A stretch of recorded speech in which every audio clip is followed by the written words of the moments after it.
Il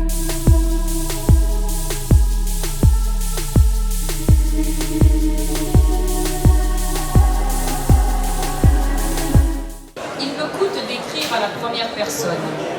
Si je me dévoile, c'est que ma vie peut jeter un éclairage singulier dans ce débat si actuel sur l'immigration et l'exil. J'appartiens à la diaspora libanaise. J'ai mené une vie de migrant. J'ai trouvé partout des gens qui m'ont accueilli, d'autres qui m'ont poussé vers l'autre côté de la frontière culturelle. J'ai vécu et travaillé dans 3 pays complètement différents, et je me suis senti chez moi partout. J'ai assimilé leur culture avec plaisir. Tout au long de ma vie, j'ai été successivement libanais, syrien, brésilien et français. C'est ce que j'ai l'intention de raconter si vous êtes prêts à franchir avec moi les frontières que j'ai traversées. En raison d'un curieux concours de circonstances que j'expliquerai plus tard, je dispose d'actes de naissance officiels de 2 pays différents, le Liban et la Syrie. En plus de ces citoyennetés de naissance, j'en ai obtenu 2 autres par naturalisation, au Brésil et en France, où je ne me considère pas comme intégré, mais comme assimilé. L'intégration se fait par l'accueil légal et le travail.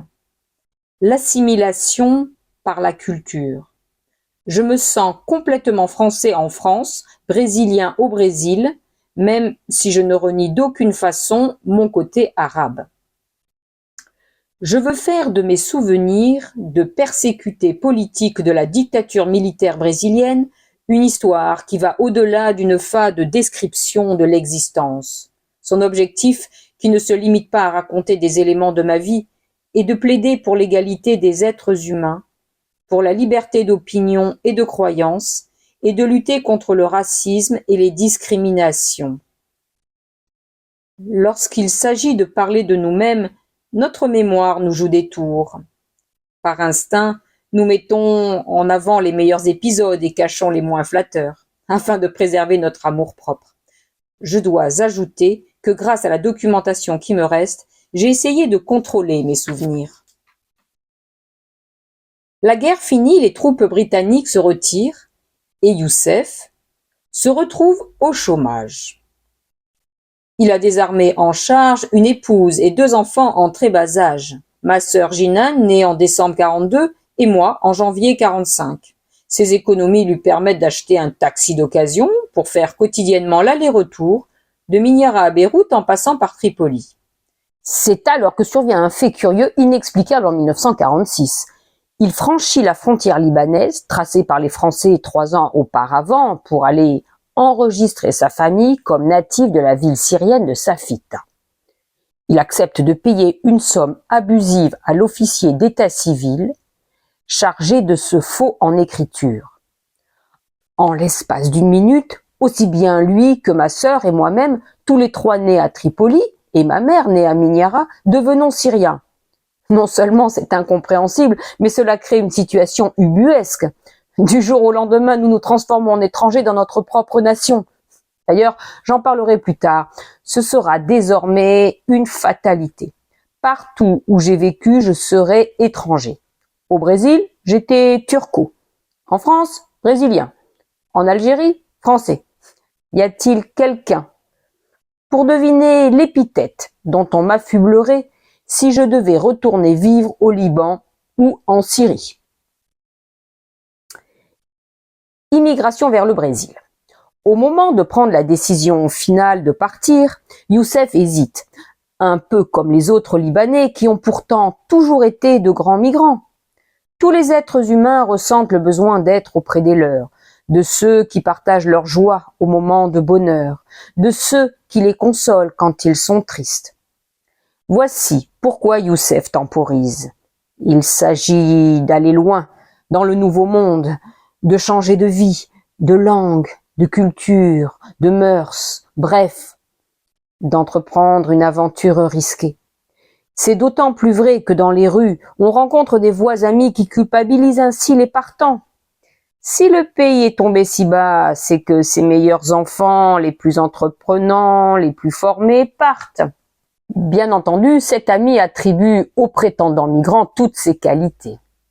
Youssef se demande surtout s'il a le droit de gâcher sa vie et de faire courir un risque excessif à sa famille. S'il est plus raisonnable de rester au pays ou bien de le quitter. C'est un dilemme auquel est forcément confronté celui qui pense à partir.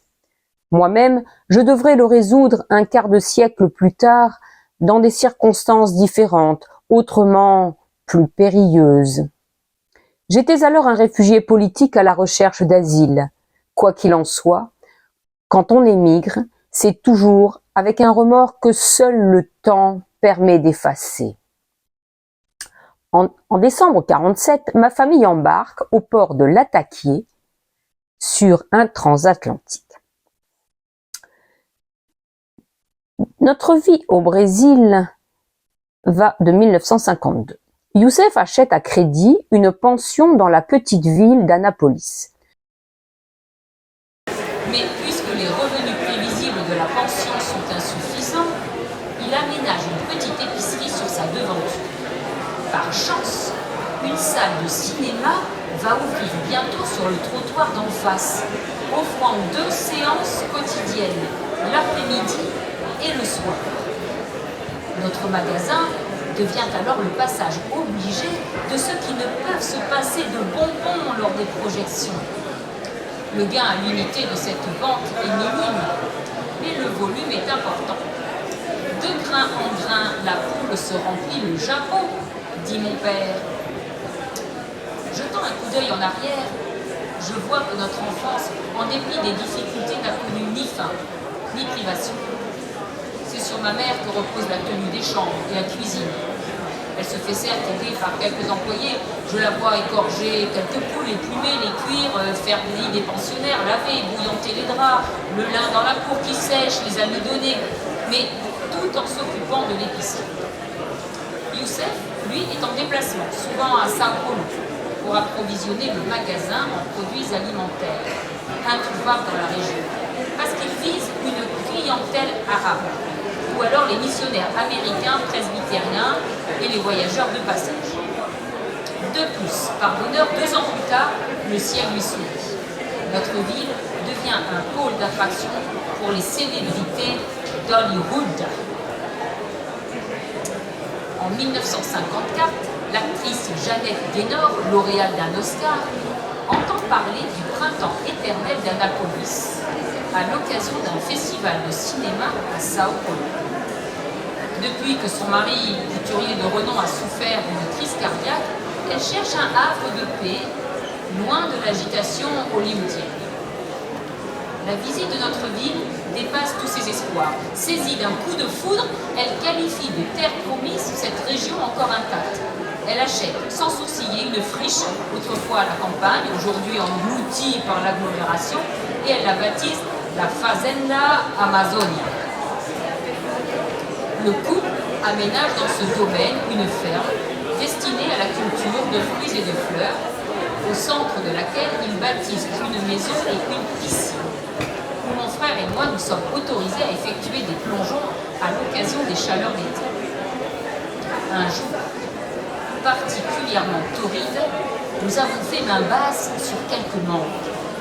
Nous les mangeons tranquillement sous l'arbre, tandis que nous sommes surpris par un Américain. Alors que nous détalons à toute vitesse, il éclate de rire. Il ne parle pas la langue, alors il nous rappelle avec des gesticulations. Il s'assied à nos côtés et se met à les dévorer encore plus goulûment que nous. Page 57. Adieu Annapolis, en route vers la naturalisation. Au Brésil, l'accès aux études supérieures est soumis à la réussite d'un concours d'entrée nommé le vestibular. Je pars donc à Sao Paulo pour le préparer. À l'époque, comme chaque faculté organise le sien et les établissements publics non payants croulent sous le nombre de candidats. Selon la discipline, médecine ou ingénierie, plusieurs dizaines d'étudiants postulent pour une seule place offerte. Ainsi, il est pratiquement impossible d'entrer, par exemple, à la faculté polytechnique de Sao Paulo sans une formation spéciale. N'y ont des chances que les candidats qui peuvent se préparer dans des écoles privées inabordables pour mes parents. Je dois ici reconnaître un mérite à mes parents. Ils n'ont jamais lésiné pour nos études, surtout les miennes, parce que moi je suis l'aîné mâle de leurs enfants.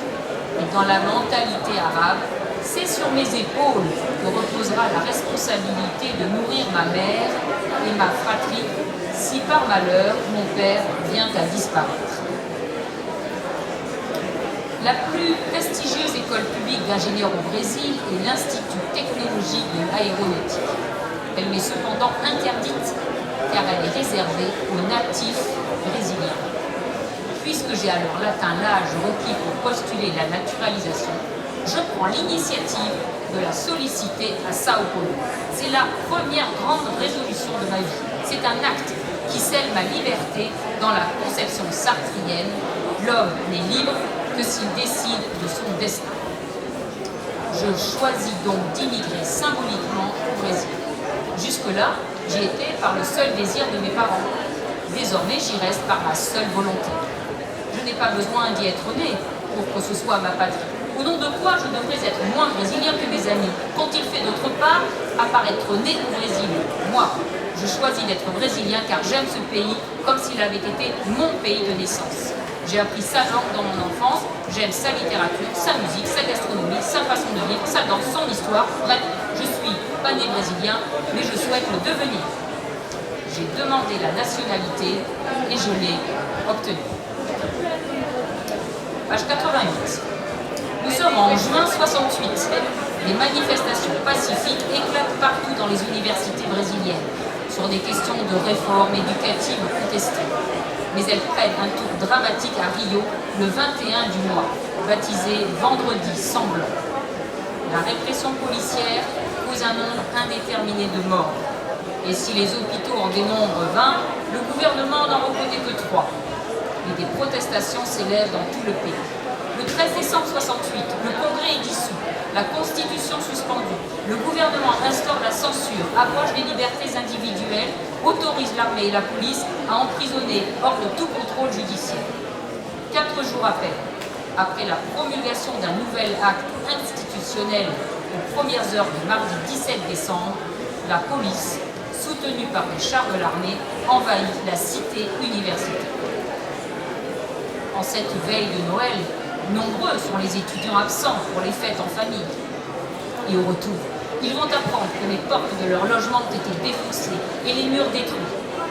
Et cependant, d'autres, comme moi, sont venus y chercher refuge. On dort à même le sol, craignant des attaques, nous faisons le guet sans relâche aux fenêtres. Grande erreur, c'est l'armée qui se pointe. Lorsque nous entendons le bruit des véhicules militaires, nous décampons à toute hâte dans le noir total. La cité universitaire est alors complètement encerclée. J'arrive à passer in extremis. Mon seul salut est un hangar, miraculeusement ouvert, de l'Institut Butantan. C'est un centre ophidien de renommée internationale. Nous sommes 2 à y pénétrer. Nous nous accroupissons entre les étagères, au milieu de centaines de bocaux contenant des serpents conservés dans le formol. 2 policiers viennent à notre poursuite. Ils n'ont pas de torche, cherchent la lumière, ne trouvent pas l'interrupteur. De manière incompréhensible, ils rebroussent chemin. Mon camarade de fuite jure qu'un des policiers ne supportait pas la vue des serpents. Nous demeurons silencieux jusqu'au matin, peu avant l'arrivée des employés de l'Institut. Page 136. Après 2 procès recherchés par la police brésilienne pour appartenance au mouvement trotskiste, Arcane s'échappe de justesse vers la Trinidad, dans les petites Antilles anglaises où habite sa sœur. Je dois réapprendre à marcher dans les rues sans crainte. Je me surprends encore à chuchoter, à me retourner fréquemment pour m'assurer que je ne suis pas suivi. Port of Spain, capitale d'un pays riche, est cependant une cité pauvre et bruyante. Le mois de janvier est au début de la saison sèche. Les gens déambulent nombreux en short dans les rues. Partout, des marchands proposent sur des carrioles au bord des trottoirs des noix de coco vertes pleines d'eau. « C'est très bon pour la santé, me dit mon cousin Nazem. Ça désaltère. J'en prends une, tu en veux aussi ?» Je suis ravi de l'offre, je n'y avais jamais goûté. Attention, m'avertit Nassem au moment où le marchand la décalote à la machette pour ouvrir le trou où je dois boire. Si tu baves sur la chemise, elle tâche. Rien ne peut l'effacer. On vend de tout dans le bazar de Nassem. La presque totalité des marchandises est d'origine chinoise. Pas de la République populaire de Chine, mais de Taïwan. L'article le plus vendu est le ventilateur, indispensable dans ce pays où la température avoisine les 30 degrés toute l'année. Une semaine après notre premier entretien, Anna, de ma famille, m'informe que l'immigration est définitivement fermée. Trinidad n'accepte plus personne. Et je ne suis pas assez influent pour obtenir une exception, regrette-t-il. J'aurais pu faire quelque chose si tu avais une qualification spéciale, mais dans ton cas, tu n'as pas de diplôme. Et puis, d'une moue dégoûtée, il affirme, même si tu te mariais avec une Trinidadaise, il ne te donnerait jamais de titre de séjour, parce que tu es blanc. Oui, ce sont des racistes. Je suis hébété, stupéfait, l'idée même qu'il puisse exister un racisme contre les blancs méthodes. Racisme, ce mot est excessif, non? Le racisme, c'est une invention des blancs. Ce n'est pas une pratique des noirs. Eux, ils en sont les victimes. Viens habiter ici et tu verras. Vous, les communistes, vous êtes complètement hors sol. Tu dois savoir que ce pays est communautarisé. Ici, tout le monde est à la fois raciste et victime du racisme. Les gens se haïssent les uns les autres. Et ils me fixent dans les yeux. Tu sais ce que veut dire communautarisme? Et sans attendre, il répond. Écoute bien, cousin. Le communautarisme n'est qu'un euphémisme de racisme. Ici, à Trinidad, le racisme est partout. Quand tu serres la main d'un inconnu, il regarde d'abord ta race. C'est regrettable, c'est malheureux, mais c'est ainsi entre les Noirs et les Blancs, mais aussi entre les Noirs et les Indiens. Figure-toi qu'au XIXe siècle, ces deux communautés représentaient chacune la moitié environ de la population. Eh bien, rien n'a changé. Aujourd'hui, seuls 8% sont des métis. Page 152, j'arrive à Paris. Le 1er mai 1970, à Paris, malgré mes 18 heures de voyage, je participe avec joie au défilé du 1er mai. Que mon passage par la France soit bref ou long, l'apprentissage de sa langue est crucial si je veux m'y établir, même provisoirement. Des échanges indigents avec les Français rendraient impossible aussi bien mes projets politiques que mon intégration à la société. L'Alliance française du boulevard Raspail propose de courts stages. Cher, très cher pour mes finances. Je m'inscris donc pour seulement 1 mois, afin d'acquérir les bases qui me permettront de progresser ensuite au contact de la population. Je tombe sur une professeure exceptionnelle, au don d'empathie absolue. À la fin du stage, je viens pour la remercier. Quand elle m'interroge, « Vous arrêtez? Oh, c'est dommage. Je suis sûre que vous allez apprendre vite. » Et c'est mon banquier qui n'est pas d'accord.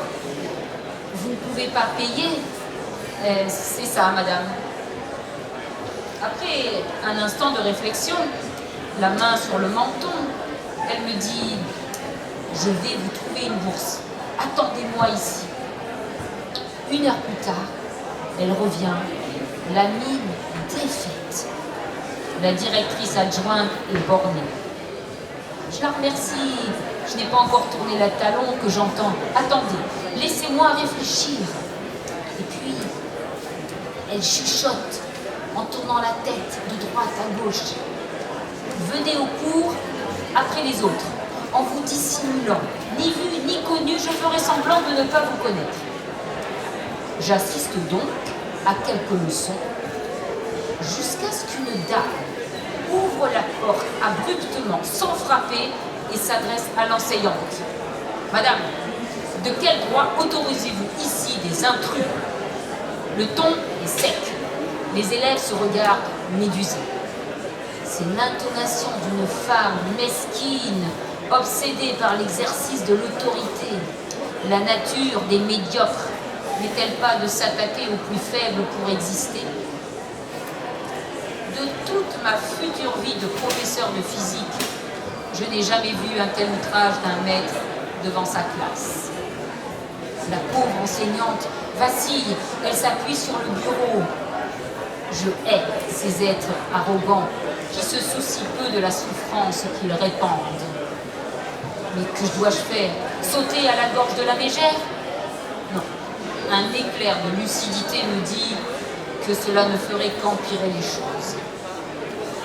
Alors que je suis déjà en train de ramasser mes affaires, elle m'ordonne d'une voix impérative. Sortez, immédiatement. Dans ma tête surgit l'envie de casser cet index qu'elle pointe sur moi quand je passe devant ses yeux perçants comme des vrilles. Je m'éloigne sans me retourner. Je stationne sur le trottoir envahi par un sentiment de honte. Plus tard, les étudiants sortent, m'observent curieusement, disparaissent sans rien dire. Puis, l'enseignante surgit. Elle s'arrête devant moi. Nous restons ainsi, la tête baissée, muets. Les mots me manquent. Je me sens coupable. J'éprouve une double sensation d'impuissance et d'injustice. Et c'est elle qui rompt le silence. Ce n'est pas de votre faute, Arcane. Vous n'y êtes pour rien.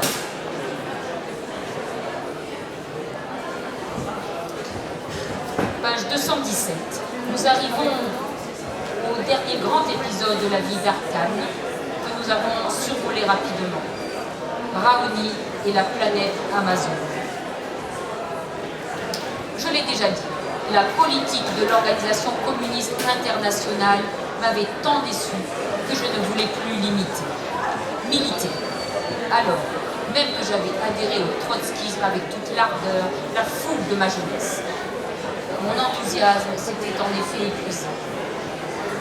Pourtant, mes tendances restaient intactes. La répugnance à l'injustice et à l'arbitraire, horreur de l'exploitation des travailleurs, du déni de droits qui frappe les minorités nationales et les peuples autochtones, la haine de la tyrannie des gouvernements à la solde de ceux qui s'accaparent les richesses. Malgré cela, pendant longtemps, je ne voyais s'ouvrir aucune perspective pour reprendre une lutte politique. Et c'est en 2011 que je fais la connaissance de Gert Brugsch. Il s'est éveillé en 1989 à l'oppression des peuples autochtones brésiliens lors de la tournée mondiale du cacique Raoni Metutiré. Ce chef emblématique du peuple Kayapo, accompagné du chanteur Sting, rencontre alors pour la première fois de nombreux chefs d'État, dont François Mitterrand. Ce voyage fait prendre conscience à Gert de la nécessité de protéger la forêt amazonienne et ses peuples autochtones. Il n'a que 18 ans, mais va désormais y consacrer sa vie. Je le rencontre lors d'un rassemblement parisien pour s'opposer à la construction du barrage de Belo Monte, ouvrage gigantesque et dévastateur sur le fleuve Xingu au Brésil. Il m'invite à participer le lendemain au château de Cheverny à une cérémonie en hommage à Raoni. C'est la première fois que je vois ce charismatique cacique. L'impressionnant labret qu'il porte lui donne un air sauvage, mais il n'a rien d'un primitif. Il suffit de le voir tenir un micro devant une assemblée pour s'en convaincre. C'est un homme fin, d'une grande curiosité intellectuelle, légataire de la culture de tout le peuple. Avec Gert et d'autres, dont le jeune Mathieu Bonnet, nous créons en 2012 l'organisation non gouvernementale à but non lucratif Planète Amazon. Comme Gert, Mathieu va sacrifier pour la cause sa vie professionnelle et privée. J'en prends une part active à de nombreuses manifestations, souvent en qualité de traducteur et interprète des indigènes latino-américains. J'ai particulièrement en tête celle de 2015. En juillet, lors du sommet des consciences pour le climat, nous demandons à Valdelis Verón, du peuple Guarani Kaiowá, la reconnaissance du crime d'écocide.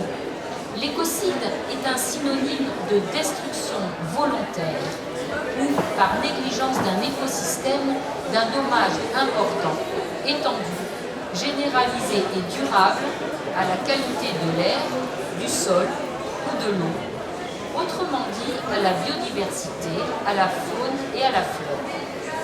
Nous, à Planète Amazone, souhaitons amender le statut de Rome afin de l'inclure dans la compétence de la Cour pénale internationale. Il n'est pas acceptable que des criminels puissent échapper à leurs responsabilités sous couvert de souveraineté nationale ou par corruption.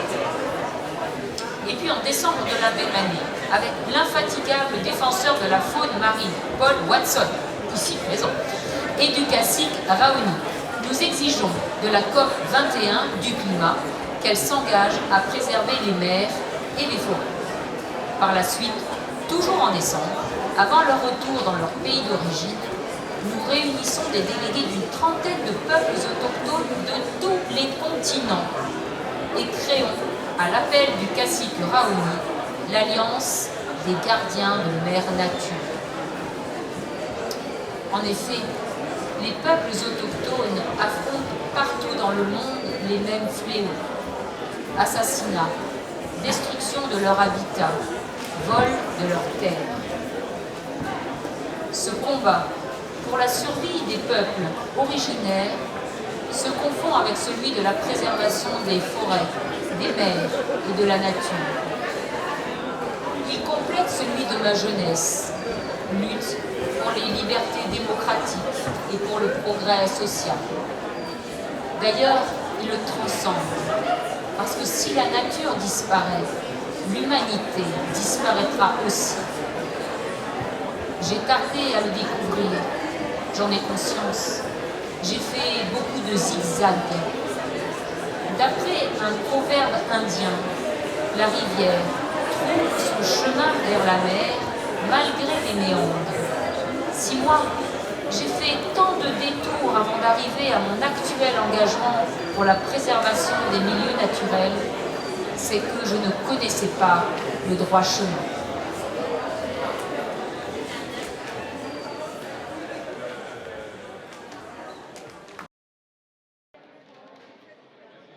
Merci Isabelle, super.